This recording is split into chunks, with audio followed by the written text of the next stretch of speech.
Hello बच्चों, let us read this question.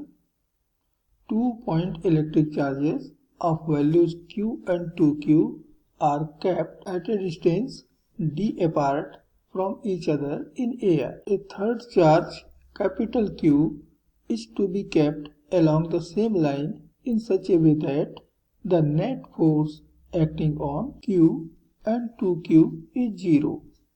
Calculate the position of charge capital Q in terms of D. नीचे हमें options दिए गए हैं, बतलाना है कि कौन सा ऑप्शन इसमें से करेक्ट होगा. इस क्वेश्चन के लिए जो की कॉन्सेप्ट है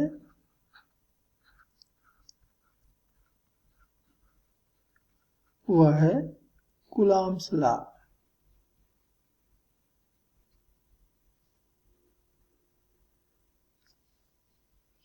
तो ये क्वेश्चन हम कूलॉम्स लॉ के हेल्प से सॉल्व कर सकते हैं. तो मान लीजिए कि 2 पॉइंट चार्जेस हैं Q और 2Q जो एक दूसरे से D डिस्टेंस पे रखे हुए हैं. इन्हें ज्वाइन करने वाले लाइन पर मान लीजिए कि हमने कैपिटल Q चार्ज Q से X डिस्टेंस पे रखा है.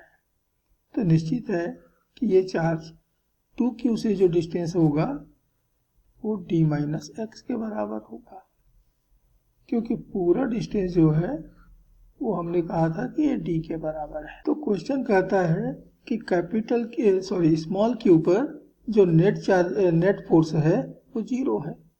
तो स्मॉल q पर तो दो चार्जेस फोर्स अप्लाई कर रहे हैं, एक तो कैपिटल Q और दूसरा 2Q.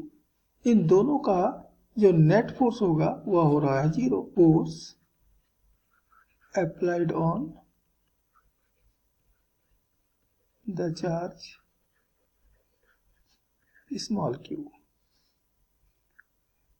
तो कैपिटल Q जो फोर्स अप्लाई करेगा वह होगा constant K into Q into capital Q upon square of the distance, वो यहाँ पर x स्क्वायर है, प्लस जो 2Q चार्ज फोर्स अप्लाई करेगा वह होगा K into first charge Q second charge 2Q.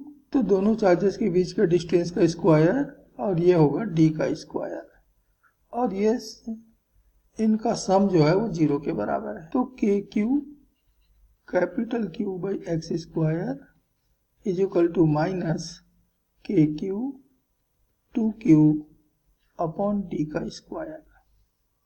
तो K और Q ये तो दोनों साइड से कैंसिल हो गए. तो यहाँ से हमको capital Q by small q बराबर मिल रहा है minus 2x square upon D का स्क्वायर. ये हमारा इक्वेशन 1 है. अब ठीक ऐसे ही इस 2Q के ऊपर भी नेट फोर्स अप्लाई होगा. तो net force applied on the charge 2Q.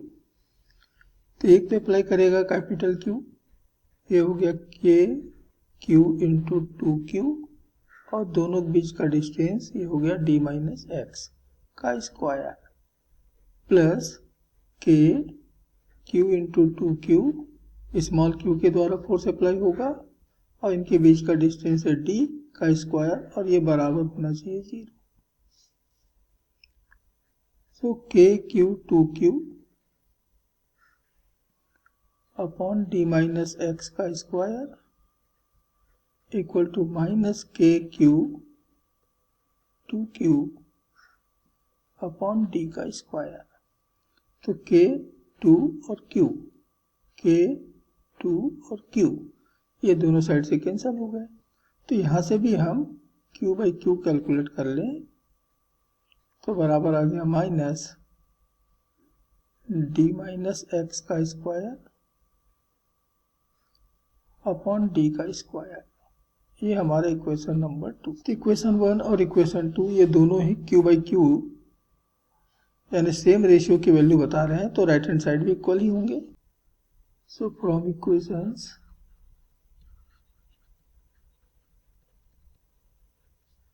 1 and minus 2x square upon D square ये बराबर मिला है माइनस डी माइनस एक्स का स्क्वायर अपॉन डी स्क्वायर।